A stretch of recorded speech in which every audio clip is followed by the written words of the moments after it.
Hello everyone, this is Rajneesh. Welcome to Pathshala maths की। आज हम सॉल्व करने जा रहे हैं हमारा question number second.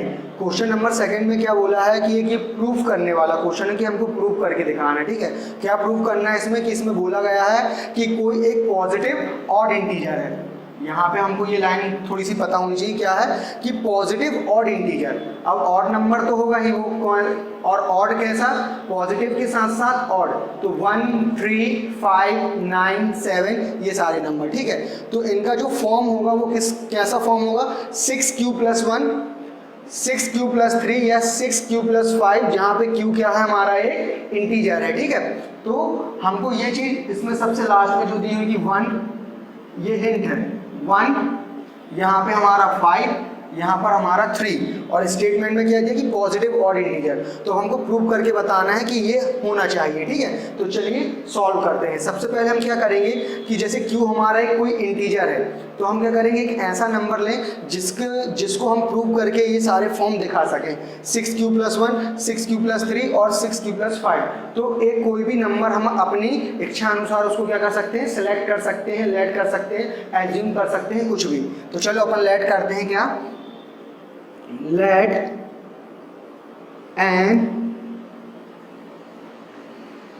let n be an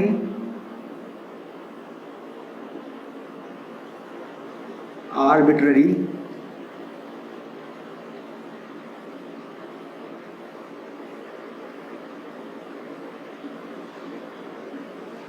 हमारा क्या है ये, सॉरी थोड़ा सा बी यदि किसी को ना समझ में आए तो ये एन हमारा क्या है, एक arbitrary positive integer. Arbitrary means क्या होता है कि कोई भी इंटीजर जो हम अपनी इच्छा अनुसार ले सकते हैं। जो इच्छा अनुसार जो हमने पॉजिटिव इंटीजर लिया है उसको बोलते हैं आर्बिट्ररी, कि इच्छा अनुसार हमने इसको ले लिया। ठीक है, एन को। अब हम क्या करेंगे कि देखिए कि जो ये हमारा क्या होगा कि क्योंकि हम पढ़ रहे हैं यूक्लिड्स डिवीजन लेमा, तो ये जो सारे फॉर्म दिए हुए हैं हमें, जैसे कि यदि हमने इसको लिया कि भाई ये हमारा n इक्वल दिया है, n इक्वल क्या दिया था, 6q + 1 6q + 3 और 6q + 5। तो अब यहाँ पे हम क्या करेंगे, ये तो हो जाएगा हमारा जो n हो गया, ये हो गया हमारा क्या, डिविडेंड। 6 हो गया हमारा क्या, कोशेंट, सॉरी 6 हमारा क्या हो गया, डिवीजर, और q हो गया कोशेंट, और 1 3 5 हो गए हमारे रिमाइंडर। समझ में आया। यदि हम इसके जो ये हमें 3 फॉर्म दिए हैं, तो इसमें हमने n क्या लिया है, हमारा आर्बिट्ररी पॉजिटिव इंटीजर, तो वो हमारा डिविडेंड है। 6 है डिवीजर, q है कोशेंट, और 1 3 5 ये सब हमारे क्या हैं, रिमाइंडर्स हैं। तो अब चलिए अपन देखते हैं इसको। तो हम क्या करेंगे, एक लाइन हमको यहाँ पे लिखनी पड़ेगी, क्या कि ऑन डिवाइडिंग n बाय 6 से क्यों, मैंने रीजन बता दिया ना कि n क्या है हमारा नंबर है और 6 क्या है हमारा divisor. Then let q and r be the quotient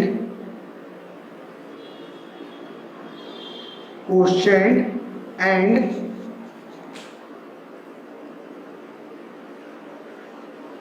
remainder respectively। अब हमने क्या किया कि n को हम जब 6 से डिवाइड करेंगे तो हमारे 2 यूनिक नंबर मिलेंगे, क्वोशेंट और रिमाइंडर। ठीक है, तो उनको हमने क्या लेट कर लिया, क्वोशेंट और रिमाइंडर को q और r। तो चलिए अब हम इसको सॉल्व करते हैं। तो अब सॉल्व कैसा होगा ये कि हमारा बाय यूक्लिड्स डिवीजन लेमा।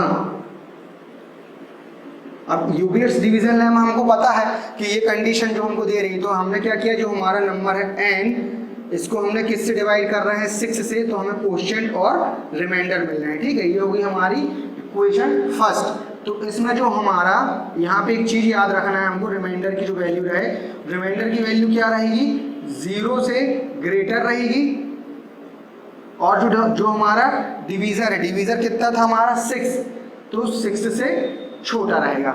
ठीक है, अब इस एक इक्वेशन की हेल्प से हम ये पूरा प्रूव कर देंगे। तो देखिए क्या करते हैं अपन कि जो हमें सिंस जो हमें पॉसिबल रिमाइंडर्स होंगे वो कौन कौन से मिलेंगे, सिंस पॉसिबल रिमाइंडर्स आर, अब पॉसिबल रिमाइंडर कितने होंगे कि आर की वैल्यू 0 से ग्रेटर या 0 के इक्वल है, तो पहला हो गया 0 और 6 से छोटा रहेगा, तो 1 2 3 4 और ये 5, क्योंकि 0 और 6 के बीच में कितने इतने ही नंबर आ रहे हैं, तो हमारे ये कितने 6 नंबर्स हो सकते हैं हमारे पॉसिबल रिमाइंडर्स। ठीक है, तो हम क्या करेंगे, इन रिमाइंडर्स की वैल्यू यहाँ पर पुट अप करेंगे इक्वेशन 1 में और चेक करके देख लेंगे कितने हमारे पॉजिटिव ऑड इंटीजर आ रहे हैं और कितने नहीं आ रहे हैं, और हमारा प्रूफ हो जाएगा। तो हम क्या करते हैं, सबसे पहले हमने क्या किया कि put r equal 0 1 2 3 4 5 respectively in equation 1। हम इक्वेशन 1 में बार बार अपने कहाँ तक 0 1 2 3 4 5 को पुट करके देखेंगे और देखते हैं हमें क्या वो नंबर मिल रहा है या क्या वो हमें पॉजिटिव इंटीजर मिल रहा है। ठीक है, जो हमने लेट किया है। तो सबसे पहले हम देखते हैं क्या हमारा when r equal 1, r equal 1 2 3 4, लेकिन सबसे पहले कहाँ से स्टार्ट हो रहा है, 0 से, तो पहले हम पुट करेंगे 0, तो 0 पुट करें इसकी r की जगह पर, तो n इक्वल 6q प्लस 0, तो ये कितना आ गया हमारा 6q आ गया। दूसरा when r इक्वल 1, तो r इक्वल 1 में क्या हो जाएगा 6q प्लस 1। ठीक इसी तरीके ठीक, अब हम क्या करेंगे, इसी तरीके से अभी हमने जैसे r की वैल्यू 0 रखी फिर 1 रखी, अब बारी बारी हम 2 3 4 5 रखकर देख लेते हैं कि हमारी n की वैल्यू क्या आती है। ठीक है, तो अब क्या रखें, 2 रखने, 2 3 4 और 5 पर भी देख लें, तो ये कितना हो जाएगा 6q प्लस कितना रखा, अभी हमने 2 रखा है ना, तो ये हो गया 2, फिर हमने रखा 3, तो 6q प्लस 3, फिर हमने क्या पुट किया 4, तो 6q प्लस 4, फिर हमने पुट किया क्या 5, तो कितना हो जाएगा ये 6q प्लस 5। तो क्या देखे हमने कि n के ये हमें 6 डिफरेंट टाइप्स देखे हमें कि ये हमारा जो हमने n की जो वैल्यू आई, मतलब जो हमारा जो इंटीजर आया वो इस तरीके से 6 डिफरेंट फॉर्म में आया। पहला फॉर्म आया 6q, फिर आया 6q प्लस 1, फिर 6q प्लस 2, फिर 6q प्लस 3, फिर 6q प्लस 4, फिर 6q प्लस 5। तो जैसे मैंने यहाँ पे लिखा है ना कि when r equal to 0 when r equal to 1, आपको यहाँ पे भी ऐसे ही लिखना पड़ेगा है ना कि r equal to, r equal 3, फिर r इक्वल 4 और r इक्वल 5, ये ऐसा हमको बता देना पड़ता है। तो हमें कितने फॉर्म मिल गए, ये 6 फॉर्म मिले।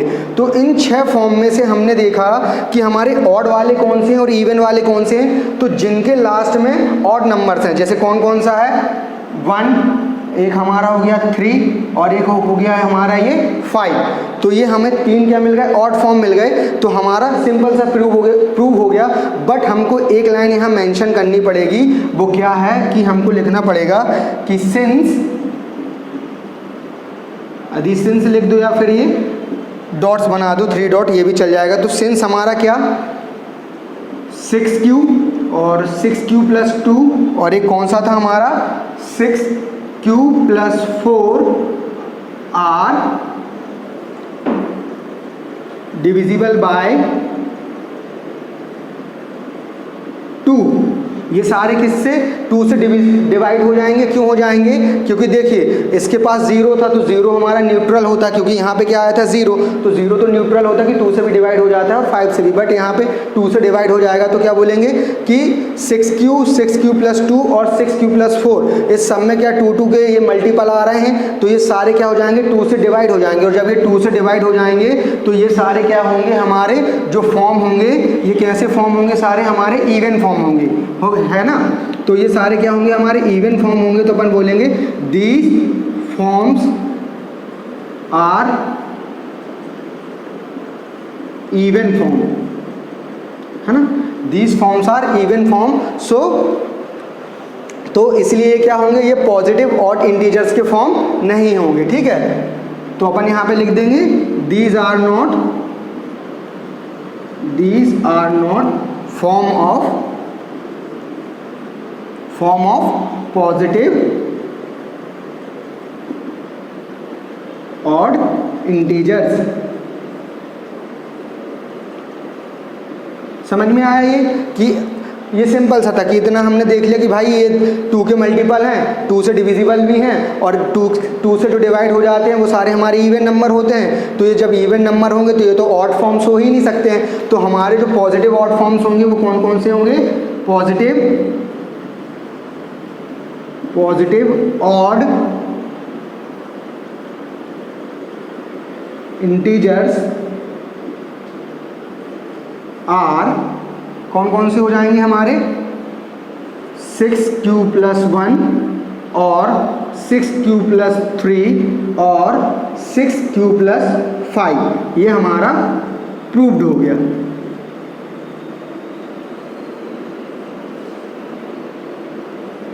ये हमारा प्रूव्ड हो गया।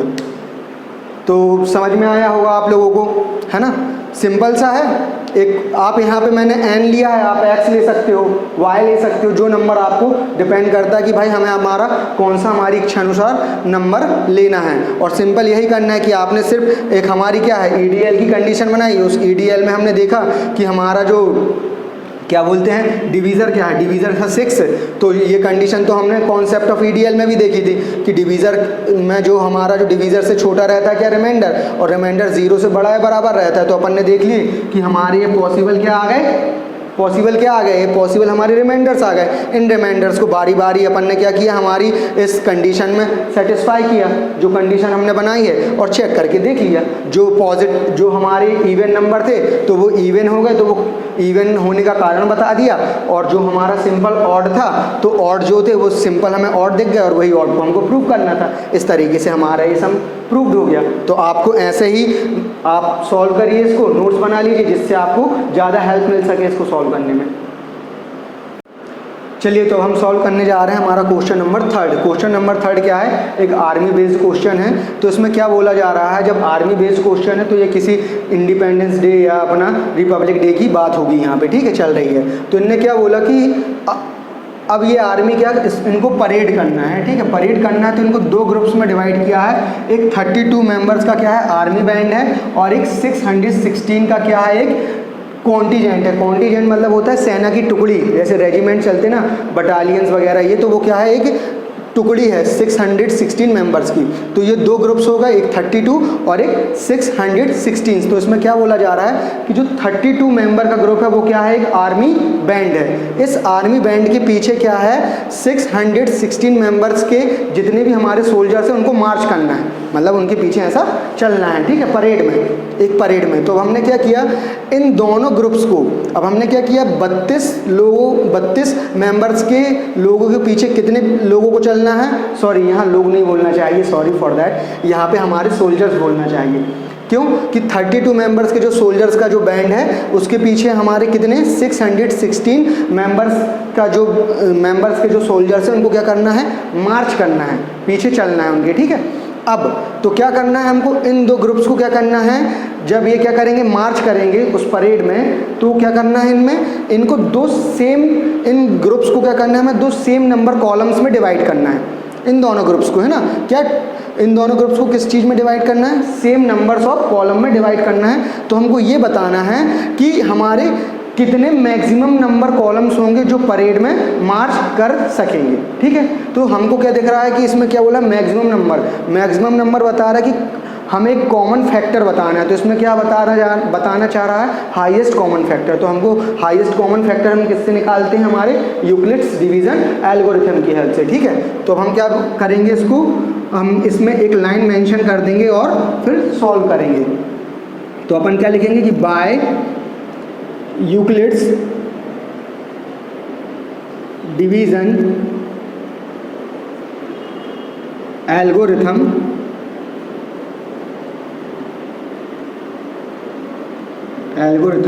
to find HCF of 616 and 32। तो जैसा EDL हमने EDL के थ्रू जो हमने सॉल्व करेंगे वो हमने क्वेश्चन 1 सॉल्व करके देख चुका है, तो उसी की तरीके से फिर से सॉल्व करना स्टार्ट करेंगे। तो सबसे पहला स्टेप क्या हो जाएगा हमारा, स्टेप 1 कि 616 इज ग्रेटर देन टू 32, ठीक है। तो अपन लेट कर लेंगे, ए की वैल्यू कितनी हो जाएगी 616 और बी की वैल्यू कितनी हो जाएगी 32। ग्रेटर नंबर डिविडेंड और स्मॉलर नंबर डिवीज़र। तो चलो डिवाइड करके देखें इसे, 616 डिवाइडेड बाय 32। तो हमको पता है 32 का टेबल इतने टाइम पढ़ना कि इसके नियरेस्ट जाए। यदि हम क्या करते हैं इसका 20 टाइम्स रीड करते हैं तो ये कितना हो जाएगा 640 हो जाएगा, ठीक है, जो कि हमारा ऑब्वियस सी बात है ज़्यादा हो जाएगा। तो ये 19 टाइम्स इसको रीड करेंगे तो इसके अप्रॉक्स आएगा, कितना आएगा 608। अब माइनस करें तो 6 से तो ये सब्ट्रैक्ट होगा नहीं, 8 इसने कैरी दे दिया तो ये हो गया 16, तो ये हो जाएगा 8, ये हो गया हमारा 0। तो 0 कैसे होगा, क्योंकि 1 ने इसको कैरी दे दिया था, तो ये हो गया 0। तो 0 से 0 सब्ट्रैक्ट होकर 0 और 6 से भी 6 सब्ट्रैक्ट होकर कितना हो जाएगा 0। तो ये आ गया हमारा 8। तो अब हम यहाँ क्या बोल सकते हैं कि हमारा जो क्वोशिएंट हो उसकी वैल्यू कितनी है 19 और हमारी रिमाइंडर की वैल्यू कितनी है 8। अब हम चेक करके देख लेंगे बाय EDL। EDL क्या होता है, A equal BQ plus R, ठीक है। तो A की वैल्यू कितनी थी 616, B की वैल्यू 32, Q की 19 और R की 8। तो ये हमारा EDL को सेटिस्फाई कर रहा है, करेक्ट है, बट हमारा रिमाइंडर 0 नहीं आया। तो रिमाइंडर जब 0 नहीं आया तो हम क्या करेंगे, स्टेप 2 को फॉलो करेंगे। स्टेप 2 में क्या कि सिंस रिमाइंडर इज नॉट 0, अब रिमाइंडर 0 नहीं होता है तो डिवीज़र और रिमाइंडर के बीच में क्या करते हैं, फिर से हमारा लॉन्ग डिवीज़न मेथड अप्लाई करते हैं। तो कितना था 32 इज ग्रेटर देन टू 8, ठीक है। तो अब हम इसको क्या करें, फिर से लेट कर लें। ए की वैल्यू कितनी आएगी हमारी 32, बी की वैल्यू कितनी आ जाएगी हमारी 8। डिवाइड करें 32 डिवाइड बाय 8, तो ये कितना 4 टाइम्स में चला जाएगा, ये आ गया हमारा 0। क्वोशिएंट की वैल्यू आ गई 4 और रिमाइंडर की वैल्यू आ गई हमारे पास 0, ठीक है। फिर से चेक कर लेंगे बाय EDL, ये हमको चेक करना ही है, A equal BQ plus R। तो A की वैल्यू कितनी थी 32, B की वैल्यू 8, Q की वैल्यू 4 और रिमाइंडर की 0। तो रिमाइंडर हमारा, ये रिमाइंडर किसके कारण 0 हुआ, इस 8 के कारण, मतलब लास्ट डिवीज़र के कारण। तो हमारा आंसर कितना हो जाएगा 8 हो जाएगा। हमारा आंसर कितना आ जाएगा, हमारा आंसर आ जाएगा 8। अब 8 क्या होगा, तो हमारा जो maximum number of columns which they can March is 8। तो maximum number of column is 8, ठीक है। तो सबसे ज़्यादा नंबर जो हो जाएंगे वो हमारे कितने हो जाएंगे 8 हो जाएंगे, ठीक है। तो ये था सिंपल सा हमारा, और वो लास्ट लाइन आप मेंशन करके लिख देना। तो समझ में आया, तो आप लोगों को सिंपल ऐसे ही सॉल्व करना है और लास्ट में जो कुछ भी पूछा जाता है उसको एक लाइन में मेंशन करके आंसर लिख दिया करें, है ना। आई होप आप लोगों को वीडियो पसंद आए। वीडियो पसंद आए तो इसे लाइक करें, शेयर करें और हमारे चैनल को ज़रूर सब्सक्राइब करें, जिससे आने वाली नेक्स्ट नोटिफिकेशन आप लोगों को मिल सके। Thank you.